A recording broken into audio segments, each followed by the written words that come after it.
And while no one expected New York State to play this important role in the 2016 presidential race, after all, this state hasn't gone Republican since 1984. A former U.S. Senator from New York is one of the leading candidates, and our primary on Tuesday, April 19, is relatively late in the campaign calendar. But guess what? Voters here actually will get to help shape the national contest. Senator Bernie Sanders is hoping to stun former Secretary of State Clinton on what she considers her home turf, and Senator Ted Cruz and Ohio Governor John Kasich are trying to demonstrate that they can dent Donald Trump's dominance in a large Northeastern state. It is exciting, and here to help us understand what to look for over the next 2 weeks on primary night and beyond are Professor Antonio Nadal, an observer of politics from the Puerto Rican and Latino Studies Department at Brooklyn College. Hello, Professor. Thank you. And a participant in the process, although a neutral one in the primary itself, Veronica Avis, president of the Brooklyn Young Democrats. Welcome, Veronica. Thank you. So I've been following elections since I was like 8. I don't know a race that has evoked such strong emotions so early in the process. Joy, excitement, disgust. And Professor, what's the chief emotion you have looking at the race so far?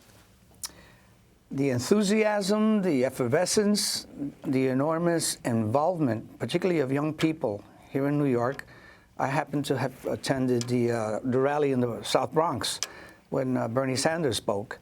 And I've been to many, many rallies. I was a student activist. I'm also an alum at Brooklyn College, so we were there when we were in the struggles for do away with tuition, because as you know, the City University at one time had free tuition, which is something that Bernie Sanders has clicked with when he's talking about giving a free higher education to all youth, particularly those that are paying huge amounts in tuition now and graduating with huge debt. That resonated enormously with my generation when I was at Brooklyn College as an activist. But I hadn't been to a rally where to see, especially in the South Bronx, there was a friend of mine that quipped, says, I've never seen so many white folks in the South Bronx. And it was completely energizing to see that kind of enthusiasm with young people and the diversity that existed there, that I saw, which I think is a real challenge to the establishment of the parties now, to see that New York, of course, is rather different, let's say, than Wisconsin and other states. But I think that the message that Sanders brought forward resonates enormously because of the challenges that we face that are not really being discussed by candidates, because they get into the whole idea of wives and and size of hands and stuff like that.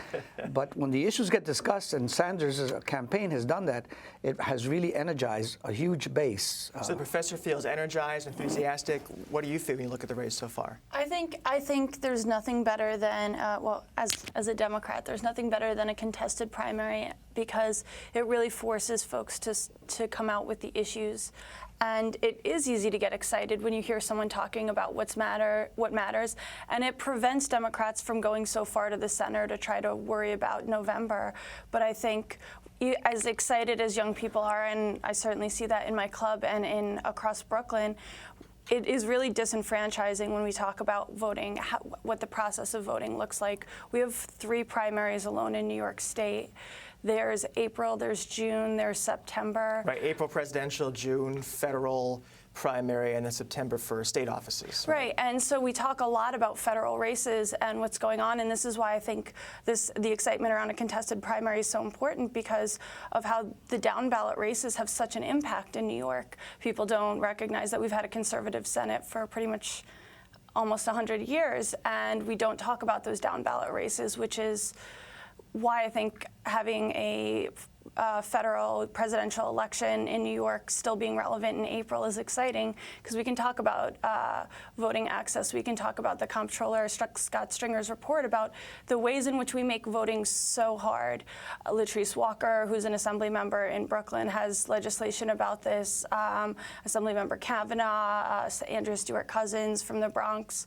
I think there are so many state legislators in New York who are working to try to make this process, bringing it together, bringing primaries together, automatic voter registration. There are so many ways that we could get young people involved and keep that excitement going. When you say bring primaries together, does that mean go to an open primary as they do in other states? Do you think that would be a way to energize people? I don't really have a strong opinion on that per se, but I mean having one date where folks know that they can vote, having to vote 4 separate times over the course of the year, it makes it hard for folks who are overseas, military, college students, getting absentee ballots, just bringing that process. If we were voting once in June, say, the primary wouldn't be as contested. Hopefully the primary won't be as contested in June.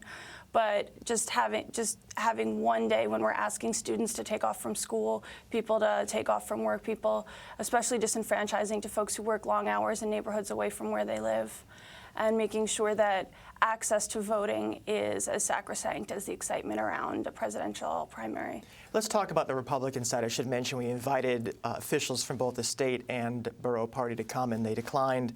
But the Donald Trump phenomenon is perhaps the other side of the energy and enthusiasm that you're feeling. And people have spent a lot of time over the past couple months trying to explain Donald Trump. What do you think explains the success he's had, which, you know, exceeds all expectations by the establishment? What's driving that popularity? Well, I've just retired from Brooklyn College as a faculty member in the department you mentioned. And I would often open in my course on the Latino diasporas in the U.S., which actually talked about other diasporas as well, but we concentrated on Hispanics. And the point that kept coming up is that this election seems to be bifurcated, this electoral process, because you have 2 candidates that are really out of the mainstream, if you will. On the right, you might say, although it's always contested whether he's on the right or the left or whatever, is Trump. And then on the left spectrum, with a Democratic Socialist, you have 2 sides of the spectrum being represented, but really by 2 candidates that are not really part of the establishment of the political parties, Democrat or Republican. And Trump's appeal, of course, particularly to older white folks, particularly males, resonates because they feel that they've been left out, or they feel that that the so-called disenfranchised groups are the ones that are taking over, and are taking over the country. And he's played up to that. Sanders has always been very, on the left spectrum, has always been very consistent in his message, right? On the question of education, on the question of housing, on the question of immigration. So I'm not surprised that these 2 candidates that represent the 2 sides of the political spectrum have garnered so much support and has resonated with voters on the different sides of those spectrums.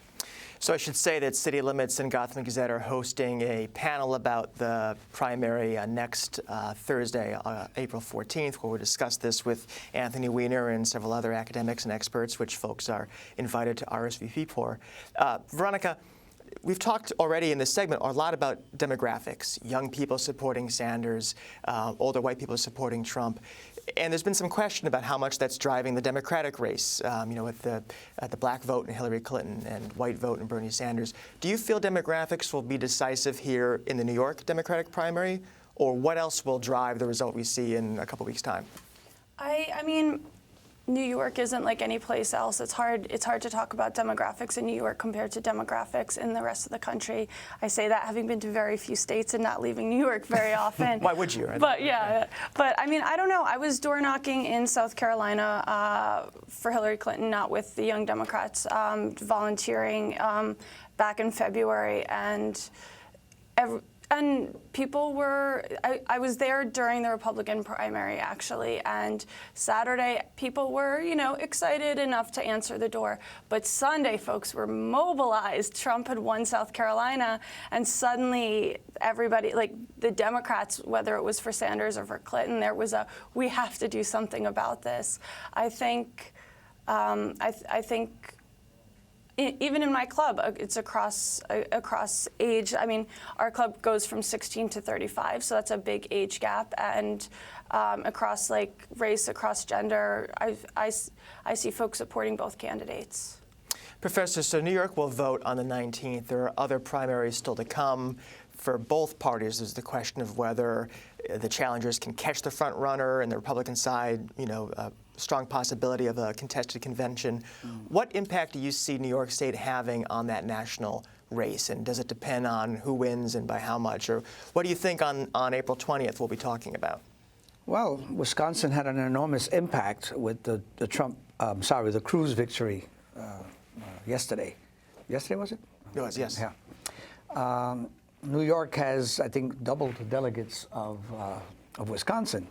New York would be considered, as we say loosely in Brooklyn, the big kahuna, you know. So the New York primary is enormously important for its the ramifications it has for the entire nation. It is also a very diverse area. And more we begin to see that the U.S. populace is moving to a greater diversity than, let's say, this, black-white divide. There are many constituencies in between.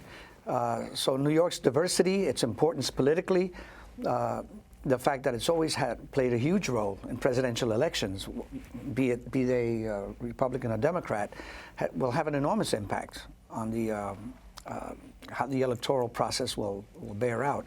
I'm sure it'll have an influence on the other coast, you know, on California, which is the other great state that a candidate like Trump is counting on in New York in order to offset the Cruz, upsurge. One of the questions, Veronica, that's been raised on the Democratic side is the role of superdelegates, which the Republicans don't have. Hillary Clinton has an advantage just among elected delegates to this point, but an even stronger advantage when you roll in superdelegates, which I guess are like elected officials. And some folks have questioned whether that's democratic, whether that's really reflective of the will of the party's base. What do you feel about superdelegates? Do they have a role to play? I think superdelegates are the least disenfranchising aspect of this. When we look at going from caucus to primary, if you change states when you register to vote, our national election system is kind of a mess if you try to explain it to someone who doesn't vote in the U.S. You know, if we had some sort of system to both make this a requirement of civics for young people, I don't mean a requirement to register to vote, but just so that someone could walk through what this process is. From state to state, the process is so different. And like on the Republican side, you have winner-take-all states or winner-take-most states. And then we talk about the Electoral College when it comes to November. I think I think superdelegates are not the biggest issue. Because I know you tweeted recently that you want to get rid of caucuses altogether, and I think New York Times columnist Charles Blow this week wrote similarly that he thinks caucuses are undemocratic. What's the argument against caucuses? If you have the time and the ability to stand in a room and argue with folks about politics and the inclination, it becomes a system. It becomes a system of privilege. It's an ableist system. It's a system of folks who can either take off from work, who don't have to worry about childcare. It's a system that it's not a secret ballot if you're walking from group to group. There's a lot of things that I think a lot of people would be disinclined to engage with, besides the very real racial, gender, and socioeconomic impact of being required to stand in a room. I mean, in 2008, I waited 4 hours in my neighborhood to vote, and I knew my ED and my AD and which line to stand on. And if we want people to vote, we have to make voting accessible, not just for the young college students who could walk to the polls if they were able to and didn't need the ID required. I mean, 5% of voters in North Carolina alone were turned away from the Democratic primary because, some states waited exactly 5 seconds after the Voting Rights Act was mauled by the Supreme Court to take away every protection that we had. Good word, mauled. Yes. So as we wrap up, what is the race about if you had to boil it down? I mean, is it about Donald Trump? Is it a referendum on President Obama? Is it about inequality? What do you think is the issue that's driving the race? Well, I would think it would be the social and economic issues that affect the everyday lives of people, except that I feel that that's what is least being discussed in these primaries.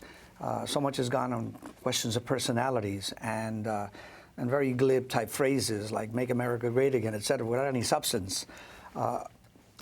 I think that ultimately, as this thing pares down and you get down to who are going to be the real players, whether they be with the influence of delegates or superdelegates, et cetera, that it's going to be the issues that will come to the forefront, and that young people will play a huge role in this election. Veronica, do you think that Democrats, if they're choosing between Hillary Clinton and Bernie Sanders, do you think they're thinking about who is the best candidate, or do you think they're thinking about who has the better chance to win? Because part of the rationale that Secretary Clinton has relied on is that she stands a better chance of winning. Do you think that that's what's going to drive people? Will that drive you on April 19th? I think everybody votes for different reasons. I think people vote for what's going to be impactful to them.